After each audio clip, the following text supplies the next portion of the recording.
दोस्तों, बाकी लैंग्वेजेस की तरह इंग्लिश हमें फॉर्मल इन्वायरमेंट्स में भी बोलनी पड़ सकती है और इनफॉर्मल इन्वायरमेंट्स में भी बोलनी पड़ सकती है।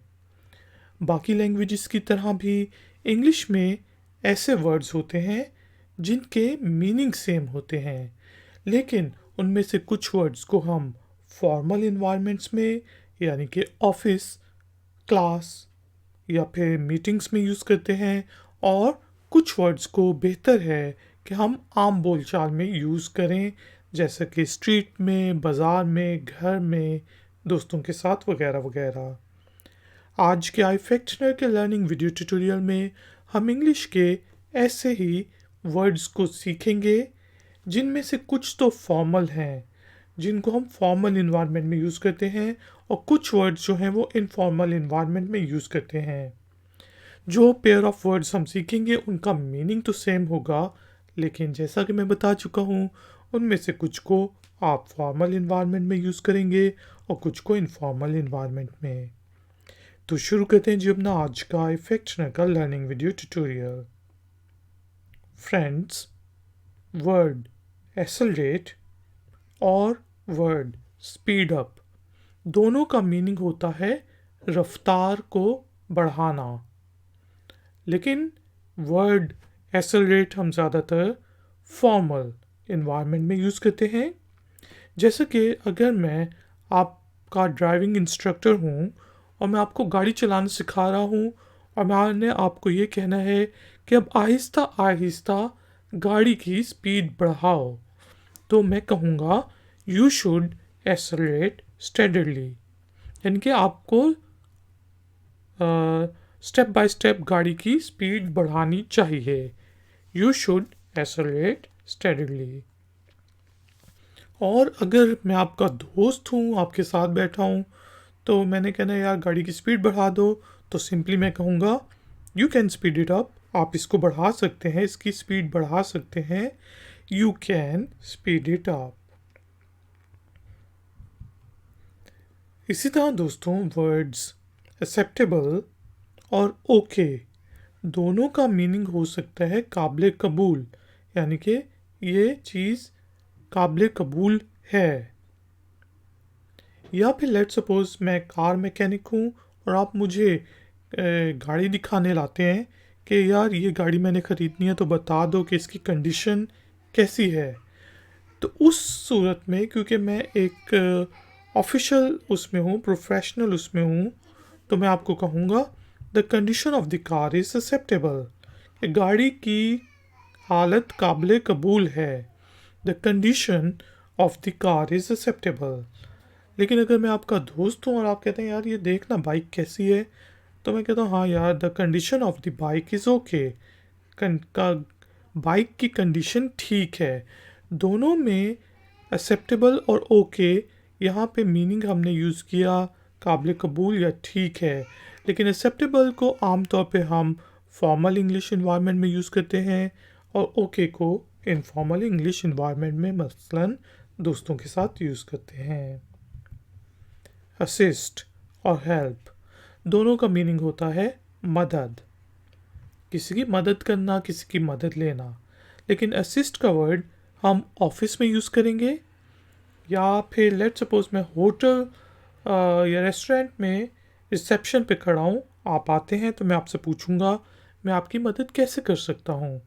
तो यहाँ पे मैं हेल्प का वर्ड नहीं यूज़ करूँगा, बल्कि मैं कहूँगा how may I assist you. Let suppose आप का गाड़ी का टायर पंक्चर हो जाता है, मैं साथ से गुजर रहा हूँ और आपसे गाड़ी का टायर चेंज नहीं हो रहा, तो मैं आपसे पूछूंगा कैन आई हेल्प यू, क्या मैं आपकी मदद कर सकता हूँ। अब देखें कि पहले सेंटेंस में हमने असिस्ट का वर्ड यूज़ किया क्योंकि उस वक्त हम एक फॉर्मल इन्वायरमेंट में थे, और दूसरे सेंटेंस में हमने हेल्प का वर्ड यूज़ किया क्योंकि हम इनफॉर्मल इन्वायरमेंट में थे। अलाउ और लेट दोनों का मीनिंग होता है इजाज़त। वही चीज़ ऑफिस में मैं कहूँगा please allow me to assist you, कि मुझे अलाउ करें, मुझे इजाज़त दें कि मैं आपकी मदद कर सकूँ। Please allow me to assist you. लेकिन यही चीज़ अगर मैंने घर में कहनी है, अपने बच्चे को कहनी है, तो मैं कहूँगा यार लेट मी हेल्प यू, मुझे अपनी मदद करने दो। अब देखें दोनों सेंटेंसेस का मीनिंग सेम है, लेकिन पहला sentence please allow me to assist you को हमने यूज़ किया फॉर्मल इन्वायरमेंट में, और लेट मी हेल्प यू को हमने यूज़ किया घर में। कैंसल और कॉल ऑफ दोनों का मीनिंग होता है रद्द कर देना, ख़त्म कर देना, कैंसिल कर देना। जिस तरह मैं अपने सेक्रेटरी को कहूँगा प्लीज़ कैंसल माय मीटिंग, कि मेरी मीटिंग को कैंसिल कर दो। लेकिन आम घर में हम बैठे हम कहते हैं यार अभी तो प्रॉब्लम है, let's call of the wedding, यानी कि वेडिंग को, शादी को कैंसिल कर दो। तो आपने देखा कि पहला जो सेंटेंस था प्लीज़ कैंसिल माय मीटिंग हमने फॉर्मल इन्वायरमेंट में यूज़ किया, और दूसरा जो सेंटेंस था let's call of the wedding हमने इनफॉर्मल इन्वायरमेंट में यूज़ किया। वर्ड्स एंटिसिपेट और एक्सपेक्ट दोनों का मीनिंग होता है तवक्को करना, तवक्को रखना, एंटिसिपेट करना, फ्यूचर की तवक्का। मैं ऑफिस में हूँ, हम एक प्रोजेक्ट या प्रोडक्ट के बारे में बात कर रहे हैं कि हमने कोई नया प्रोडक्ट लॉन्च करना है, तो मैं कहता हूँ ऑफिस में कि I anticipate that our product will work, मैं ये तवक्को करता हूँ कि हमारा प्रोडक्ट काम करेगा। लेकिन अगर मैंने अपने दोस्त को कहना है कि यार मैं तवक्को करता हूँ कि तुम शाम को आओगे, तो मैं कहूँगा I expect that you will come. तो पहला सेंटेंस हमने फॉर्मल इन्वायरमेंट में यूज़ किया और दूसरा सेंटेंस इनफॉर्मल इन्वायरमेंट में यूज़ किया। अपीयर और सीम दोनों का मीनिंग है नज़र आता है, देखने में ऐसा लगता है, अपीयर और सीम। लेकिन अपीयर का वर्ड हम फॉर्मल इन्वायरमेंट में यूज़ करेंगे और सीम का वर्ड इनफॉर्मल इन्वायरमेंट में यूज़ किया जाता है। एग्जाम्पल के तौर पर he appeared to be a suitable candidate, हम जॉब इंटरव्यूज़ कर रहे थे तो मैंने कहा कि यार वो मतलब सूटेबल कैंडिडेट नज़र आता है जॉब के लिए। He appeared to be a suitable candidate, वो सही कैंडिडेट नज़र आता था, उम्मीदवार नज़र आता था इस जॉब के लिए। लेकिन हमने कहा ना यार वो तो देखने में तो सही लगता था, अब बंदा पता नहीं क्यों धोखा दे गया। अपने दोस्त के साथ बात कर रहा हूँ तो उस वक्त मैं कहूँगा he seemed to be a nice man, तो वहाँ पे मैंने अपीयर्ड का वर्ड यूज़ नहीं किया, बल्कि आपने देखा वर्ड यूज़ किया सीम्ड का इनफॉर्मल इन्वायरमेंट में। असेंड और क्लाइम यानी कि क्लाइम अप दोनों का मीनिंग होता है ऊपर चढ़ना, लेकिन असेंड का वर्ड ज़्यादातर हम फॉर्मल इन्वायरमेंट में यूज़ करते हैं। जिस तरह पायलट हमेशा कहेगा कि आवर प्लेन इज़ असेंडिंग, हमारा जहाज़ ऊपर जा रहा है।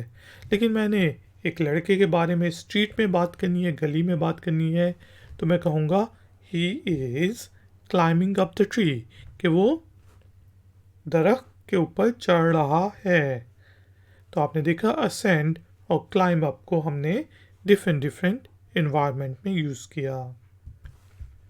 असॉल्ट और बीट अप दोनों का मीनिंग होता है मारना, किसी ने आप पे हमला किया और मारा। लेकिन असॉल्ट का वर्ड जो है हम आमतौर पे फॉर्मल इन्वायरमेंट में यूज़ करते हैं।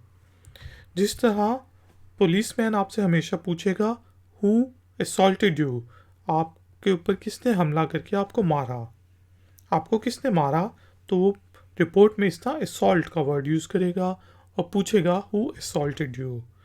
लेकिन अगर किसी दोस्त ने पूछना है कि भाई तुझे किसने मारा, तो वो कहेगा हु बीट यू अप, तुम्हें किसने मारा। एविड और ईगर दोनों का मीनिंग होता है मुश्ताक, उत्सुक, लेकिन एविड जो है वो फॉर्मल इंग्लिश में यूज़ किया जाता है और इनफॉर्मल इन्वायरमेंट्स में हम ईगर का वर्ड यूज़ करते हैं। जिस तरह हम कह सकते हैं he is an avid reader of my blogs.